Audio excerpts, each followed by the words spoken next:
तो यार जब सीनियर्स की बात हो रही है तो इसके साथ रैगिंग की भी बात कर लेते हैं। आप फर्स्ट ईयर में तो नहीं मिलता किसी को सिंगल रूम। हेलो फच्चास, कैसे हो आप सब। मेरा नाम डॉक्टर आशीष पटेल है और आज हम बात करेंगे कुछ इंटरेस्टिंग फैक्ट्स एमबीबीएस के बारे में। फर्स्ट पॉइंट जो कि है एकेडमिक्स, इसके बारे में मैक्सिमम हम सबको पता ही होता है। टोटल 9 सेमेस्टर्स होते हैं, 4 प्रॉफ ईयर्स होते हैं, first prof, second prof, pre final and final year, and you have total 19 subjects overall to study in your MBBS. इन सारे एग्जाम्स में सबसे सबसे टफ जो होता है वो है फाइनल ईयर का एग्जाम। बट तुम फर्स्ट ईयर से तुम्हें इस बात का ध्यान रखना होगा कि तुम्हारा केवल फाइनल ईयर का एग्जाम नहीं होगा, तुम्हारे बीच बीच में एवरी 3 मंथ और मिड टर्म के बीच में ना कुछ ऐसे एग्जाम्स भी होंगे जिन्हें हम इंटरनल असेसमेंट बोलते हैं। प्रोफेसर्स की ये कोशिश रहती है कि यार हम ऐसे छोटे छोटे एग्जाम जरूर कराते रहे जिसकी वजह से बच्चे पढ़ते रहे। तो प्रोफेसर्स ना तुम्हें मतलब खुद से कोशिश करेंगे कि तुम पढ़ो, मतलब प्रेशर डालेंगे, एक तरीके इनडायरेक्ट प्रेशर, तुम खुद से भी पढ़ना स्टार्ट कर दोगे। क्योंकि क्या होता है ना यार कि एमबीबीएस में आते ही ना हम लापरवाह हो जाते हैं, यार इतने दिन से पढ़ाई की है, थोड़ा तो मज़े करेंगे ना। तो इसलिए हम सारे बंदे मज़े में लग जाते हैं और उसकी वजह से क्या होता है, पढ़ाई सेकेंडरी हो जाती है। तो प्रोफेसर ना बीच बीच में कुछ एक आध एग्जाम ऐसे कराते रहते हैं ना जिसकी वजह से आप पढ़ो। और मैमसी में तो कहते हैं ना कि फेल होने के लिए भी मेहनत की ज़रूरत पड़ती है। अगर यार सिंपल भाषा में कहूँ तो अगर आप एमबीबीएस में थोड़ी कंसिस्टेंसी और डिसिप्लिन अगर मेंटेन करेंगे, मैक्सिमम 2 to 3 आवर्स भी अगर आप दिन का पढ़ रहे हैं ना, तो you will be one of the good students in MBBS. और यार इन छोटे टेस्ट में ना फेल होने के चांसेस भी बहुत सारे होते हैं, काफ़ी बार आपको प्रोफेसर फेल कर देता है। यार मैं तुम्हें बताता हूँ, ए के जैन, तुमने सुना होगा, ए के जैन की बुक आती है फिजियोलॉजी की। वो बंदा, वो प्रोफेसर सॉरी वो प्रोफेसर हमारे खुद के कॉलेज में पढ़ाता था। और वो बंदा इतना सीरियस था ना उस पढ़ाई को लेकर कि भाई जब उसने इंटरनल असेसमेंट का एग्ज़ाम लिया ना, तो आई लिटरली फेल्ड। मतलब 20 नंबर में से मेरे को 5 नंबर मिले थे और मैं फेल हो गया था उसमें। बट यार इंटरनल असेसमेंट आपकी कैपेसिटी को चेक करने के लिए होता है, मतलब फाइनल जो इंपॉर्टेंस है वो तो आपके फाइनल प्रॉफ की at the end of the year. But ये छोटे छोटे एग्जाम्स आपको बीच बीच में यार देने पड़ेंगे। तो बात आती है यार फाइनल प्रॉफ की। सिंपल सी बात है कि फाइनल प्रॉफ सबसे इंपॉर्टेंट एग्जाम है। आप उसमें ये नहीं कर सकते कि मैं फेल हो जाऊँ, किसी भी हद तरीके से आपको पास होना ही पड़ेगा उस एग्ज़ाम में। अगर आप फेल हो जाते हो तो आपको फिर एक चांस मिलता है जिसे हम सप्लीमेंट्री एग्ज़ाम बोलते हैं, 3 महीने के बाद वो आपको देना होता है। बट फिर भी बोलता हूँ यार, कभी भी ऐसी नौबत मत आने दो कि तुम्हें सप्लीमेंट्री एग्ज़ाम देना पड़े। फर्स्ट अटेम्प्ट में ही एग्ज़ाम पास हो जाना चाहिए, क्योंकि यार तुम्हें इस बात का अंदाज़ा नहीं है, पर सच सच बोलूँ तो सप्लीमेंट्री में अगर तुम फेल हो गए किसी भी कारण से, तुम्हारी तबीयत ख़राब हो गई या तुम नहीं पढ़ पाए या तुम्हारा बैड लक हो, एक्सट्रीम केसेस में तुम्हारा बैड लक हुआ ना, तो ये समझ लो तुम्हें पूरा साल रिपीट करना होगा। पूरा साल रिपीट करना होगा। वो सिंपल सी बात ये होती है ना, स्कूल टाइम में भी ऐसा होता था। कुछ बच्चे जो बंदे, मतलब 100 में से 1 बच्चा जो फेल हो जाता था यार, तो उसको ना वो क्लास रिपीट करनी पड़ती थी। Same is with MBBS also, अगर आप फेल हो गए तो आपको रिपीट करनी पड़ेगी। इसलिए थोड़ा सीरियसनेस बनाए रखना ज़रूरी है, वेरी इंपॉर्टेंट। और यार ऐसी बात नहीं है कि यार स्टेट कॉलेजेस या पेरिफेरी के कॉलेजेस में ही ज़्यादा स्ट्रिक्ट होते हैं। मैमसी की बता दूं तो हमारे मैमसी में 3 बच्चे फेल हुए हैं। 3 बच्चे फर्स्ट ईयर में फेल हुए हैं, एक बच्चा सेकेंड ईयर में जाके फेल हुआ। और यार वो बच्चे ना बैच से कट आउट हो जाते हैं। मतलब हमारा 250 का बैच होता है मैमसी में, और वो 3 बच्चे जब से फेल हुए थे ना, मैंने उनकी शक्ल नहीं दिखी, क्योंकि वो हमारे साथ फिर सेकेंड ईयर में नहीं आए। और ना ही फिर हमने आगे तक उनके 4 साल तक लेकर या किसी भी और जगह मैंने उनके साथ कोई क्लास की या उनसे कोई इंटरेक्शन हो, कुछ इंटरेक्शन नहीं होता। इसीलिए इट इज़ वेरी इंपॉर्टेंट कि थोड़ा डिसिप्लिन लाइफ में रखना चाहिए।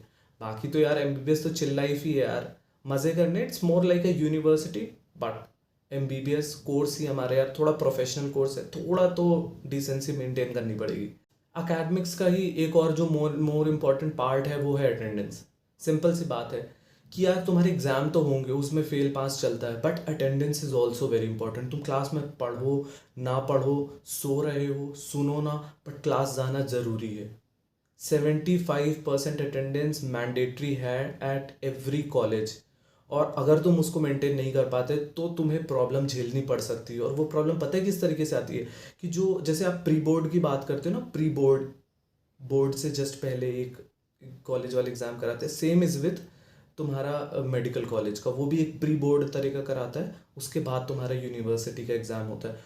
तो वो लोग आपको प्री बोर्ड में बैठने से रोक सकते हैं अगर आपकी 75% अटेंडेंस नहीं है। कुछ कॉलेजेस में थोड़ी लीनियंसी होती है कि यार वो लोग कर लेते कि चलो कोई बात नहीं यार, 72% हो रही, कोई नहीं 75 कर देते, 70% हो रही। यहाँ थी हमारे मैम सी में तो 65 या 68% को भी 75 करके एग्जाम में बैठा देते। बट अगर आप सोचो कि नहीं नहीं मैं तो नहीं जाऊँगा, मैं सोऊंगा सवेरे, मैं क्लास ही नहीं जा रहा, फिर ऐसी अगर हालत करोगे तो फिर आपको प्रॉब्लम हो सकती है। बिकॉज यार नोबडी नोज कि यार बीच में कभी तुम यार बीमार ही पड़ गए, कोई कोई हमें पता होता है क्या कि हम बीमार पड़ जाए, या हमें कोई फैमिली इमरजेंसी आ जाए, या हमें कहीं बाहर जाना पड़ जाए, या कहीं ट्रिप ही मारनी पड़ जाए, तो यार अब छुट्टी तो लोगे ही लोगे। तो यार बेसिक होता है कि हम जिस जिस दिन कॉलेज में रहते हैं एटलीस्ट उस दिन क्लासेस तो अटेंड करें। बाकी डेज फिर यार वो चल जाते हैं यार, चलो कोई एक आध दिन एब्सेंट हो गए तो कोई बात नहीं। तो यार 75% अगर तुम इन जनरल अंडरस्टैंड करने की कोशिश करो, तो अगर मैं एक साल का 75% मानूँ, that is approximately like 9 months, like 3 months, या आप लगभग 1 से 2 महीने की आप फिर भी छुट्टी ले सकते हो, बट वो कई तरह मैनेज हो जाती है। But still you should make sure कि आप अपनी 75% अटेंडेंस मेंटेन करो। दूसरी जो चीज़ है वो सबसे इम्पॉर्टेंट है, वो है दोस्त। यार तो संभल के, हर कोई आपका दोस्त नहीं होता और हर कोई आपका दुश्मन भी नहीं होता। तो यार दोस्त बनाने का सिंपल सा रूल होता है यार, सबसे बात करो, सबसे इंटरेक्ट करो। काफ़ी लोग आपके जहाँ से आप आए हो वहाँ के होंगे, कुछ लोग बाहर के होंगे, कुछ डिफरेंट रिलीजन, मतलब यू शुड मेक श्योर कि आप सबसे बात करो, क्योंकि यार इंटरेक्शन इज़ द की। यार नहीं पता हमें कि कौन हमारा दोस्त बन जाए। और सबसे इंपॉर्टेंट बात यह है कि यार एमबीबीएस लाइफ में जिसने अच्छे दोस्त बना लिए ना, तो उसका उसका सबसे मस्त होता है। क्योंकि यार हम 5 दोस्त थे और हमने काफ़ी सारे ट्रिप की, और हमारे इतने सारे ट्रस्ट वर्दी फ्रेंड्स थे कि मैंने खुद का कॉलेज का इलेक्शन लड़ा और उसमें भी काफ़ी सारा सपोर्ट किया मेरे दोस्तों ने। फिर हम साथ में बकचोदी भी करते थे, और दुनिया मतलब बहुत सारी चीज़ें यार, बाइक पे रात को घूमना।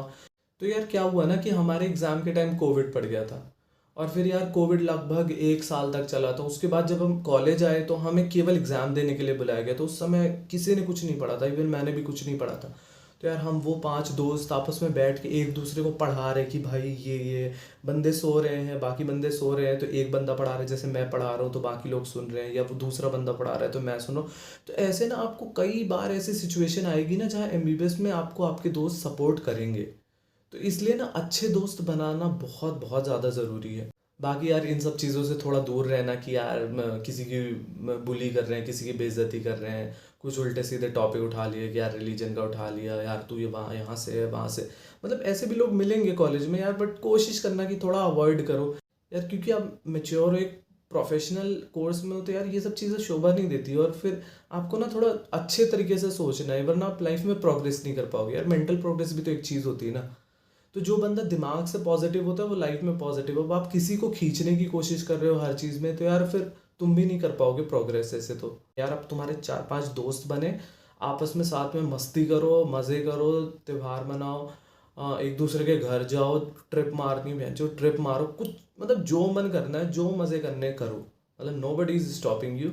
बट यार वही गिनते के दोस्त बनाना ही सबसे टफ होता है। But I know you will make it. Make sure कि सबसे बात करनी है, किसी से डिस्क्रिमिनेट नहीं करना है, सिंपल सा पॉइंट। यार तो उसके बाद आता है सीनियर्स। तो यार सीनियर से कैसे बात करनी है, क्या करना है। देखो फर्स्ट ऑफ ऑल सिंपल सी बात है, बी रिस्पेक्टफुल, जिससे भी बात करो, and interaction is the key. आप हाय हेलो बोलोगे, गुड इवनिंग, जो भी बोलते बॉस या सर जहाँ जो भी बोलते हैं वैसे रिस्पेक्ट दोगे तो तुम्हें लॉन्ग टर्म में बहुत हेल्प करेगा।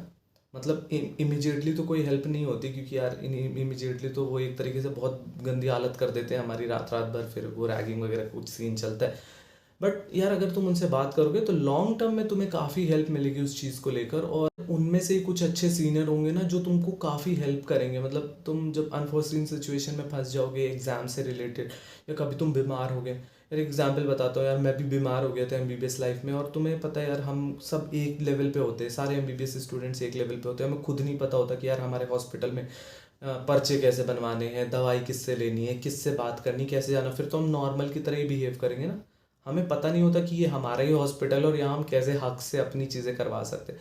तो बेसिकली उसमें यही होता है कि जो हमारे सीनियर होते हैं ना वो हमारी हेल्प करते हैं। तो अगर आपको सीनियर पहचानता है, आप उसे बोल दो कि सर मेरी तबीयत ज़्यादा ख़राब हो रही है, अब यार सर प्लीज़ मेरा हॉस्पिटल से सर दवाई दिलवा दो, तो यार उनको तो बहुत ईजी, यार वो बंदे वहीं पे काम कर रहे हैं, वो पर्चे पे लिख के तुम्हारे लिए दवाई ले आएंगे, तुमको दे देंगे। एक बार और एक इंटरेस्टिंग किस्सा बताता हूँ कि यार मैं घर से आया था, तो हम 6 बंदे रूम पे रहते थे।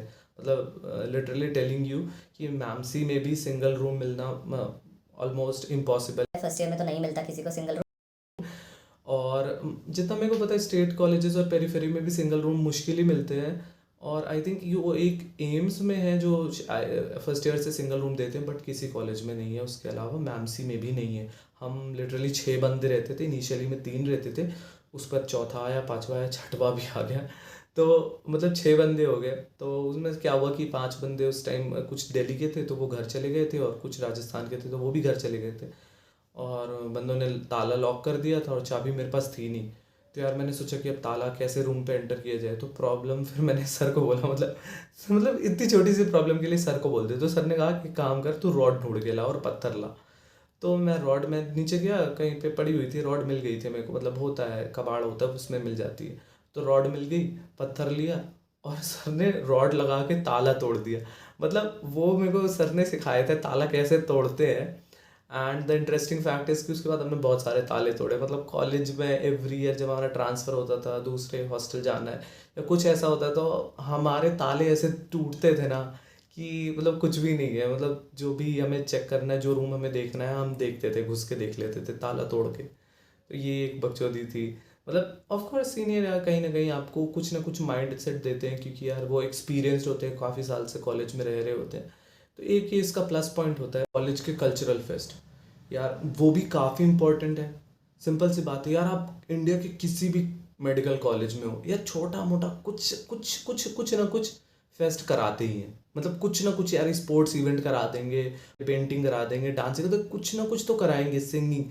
और सबसे इंपॉर्टेंट है पार्टिसिपेट करना। अगर आप पार्टिसिपेट नहीं करोगे, आप कभी फील नहीं कर पाओगे कि यार कॉलेज फेस्ट का मतलब क्या है।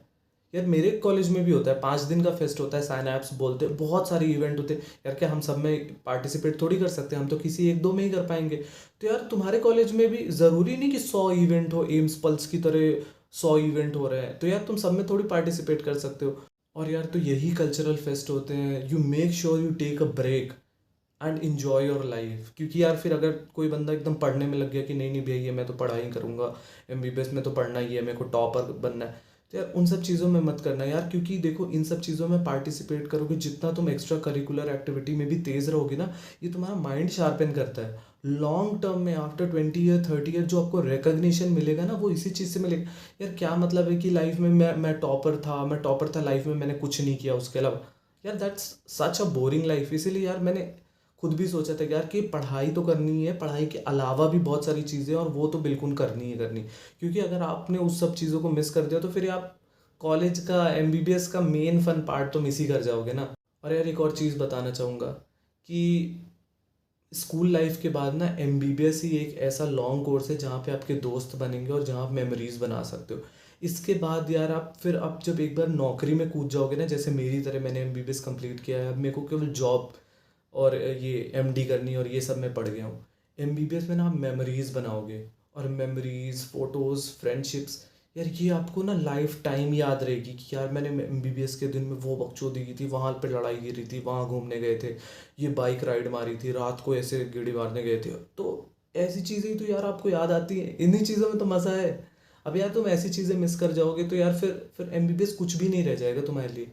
एंड डजेंट मैटर यार कौन सा कॉलेज है, यार दिल्ली का है, बाहर का है, तुम्हें भाई एमबीबीएस लाइफ इंजॉय करनी है, फोकस करो उस चीज़ पे।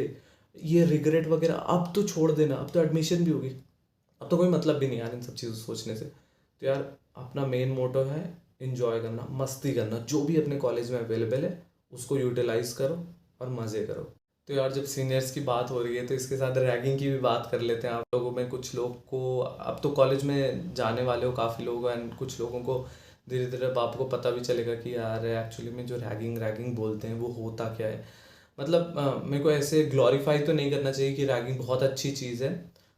कुछ जगह it's some way of interaction, जैसे मैमसी में भी है, पेरीफेरी में भी वे ऑफ इंट्रैक्शन भी है। बट यार कुछ बार सीनियर्स अपनी लिमिट क्रॉस कर जाते हैं, फिर वो कुछ ज़्यादा ही टॉर्चर, मतलब यार आप जब ऐसी चीज़ें जो आप नहीं करना चाहते हो, या आप की खुद की एक सेल्फ लिमिट होती है टॉलरेट करने की, फिर वो सीनियर उस चीज़ पे फोर्स कर करके जब आपको वो चीज़ करने पे मजबूर करते हैं, तो आपको ना कहीं सेल्फ इस्टीम और टॉर्चर वाली फीलिंग आती है। तो रैगिंग को मैं ऐसे ग्लोरीफाई नहीं करूँगा।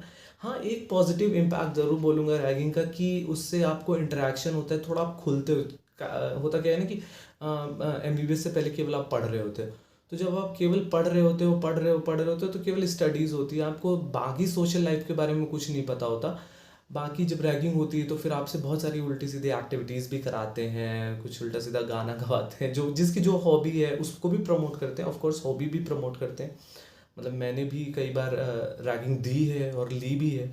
तो हमें खुद बच्चों के बारे में पता चलता है कि यार उसके अंदर ये क्वालिटी है, उसको अपग्रेड करना चाहिए यार, उसको स्पोर्ट्स में ले जाना चाहिए, उसको साथ में खेलने बुलाना चाहिए, उसको सिंगिंग के लिए सोसाइटी में भेजना चाहिए, उसको ऑडिशन दिलवाना चाहिए। तो ये सारी चीज़ें भी खुल के आती हैं। बट हाँ, रैगिंग एज अ टर्म काफ़ी गलत है।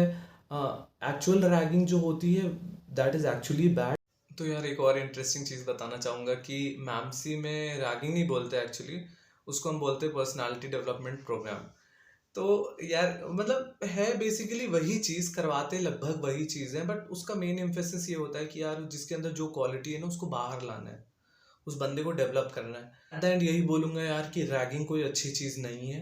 सिंपल सा टर्म, किसी भी पॉइंट पे अगर आपको लगता है कि पानी सर के आपके ऊपर जा चुका है, आप बर्दाश्त नहीं कर पा रहे हो, तो कुछ भी गलत कदम नहीं उठाना है। You have people to talk, घर पे बताओ, एंटी रैगिंग कमेटी से भी बताओ, आप जिससे रिपोर्ट करना चाहते हो उससे रिपोर्ट कर सकते हो।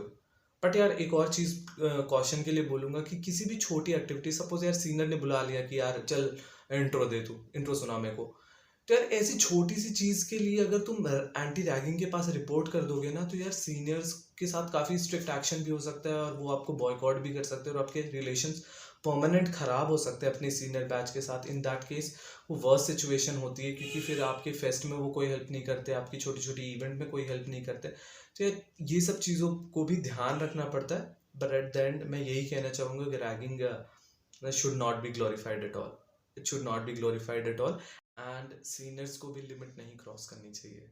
एक जो और इम्पोर्टेंट इशू है, नॉर्मली लोग इस पे नहीं बात करते, बट मैं फिर भी आप लोगों से बात करना चाहूँगा कि कॉलेज में आप जब जाओगे ना तो आपको बहुत सारे लोग मिलेंगे, मतलब रीजन वाइज मिलेंगे, रिलीजन वाइज मिलेंगे, एंड कास्ट वाइज भी मिलेंगे, एंड कोटा वाइज भी मिलेंगे। बहुत सारे लोग आपको मिलेंगे जो डिफरेंट कोटास से होंगे, ओबीसी होगा, एससी होगा, एसटी होगा। तो यार यहाँ पे मतलब वो वाली फीलिंग नहीं आनी चाहिए कि यार मैं तो सुपीरियर हूँ, ये इन्फीरियर है, ये रिजर्वेशन से आया है, ये नहीं आया है। क्योंकि नॉर्मली लोग नहीं बात करते, but when I use to do this called something called personality development programme, तो मैं ये चीज़ बताता था कि एक बार कॉलेज में एंटर करने के बाद ना आप सारे लोग इक्वल हो। मतलब बाकी लोगों को लो नहीं फील करना और बाकी लोगों को लो फील नहीं करवाना है, ये भी ध्यान देना है कि all of you are equal. अब जब आप फर्स्ट ईयर में हो, एवरीबडी इज इक्वल, एंड आपको मिल के अपने कॉलेज की एक्टिविटीज़ में पार्टिसिपेट करना है। यू नेवर नो कि कौन आपका लाइफ टाइम फ्रेंड बन जाए।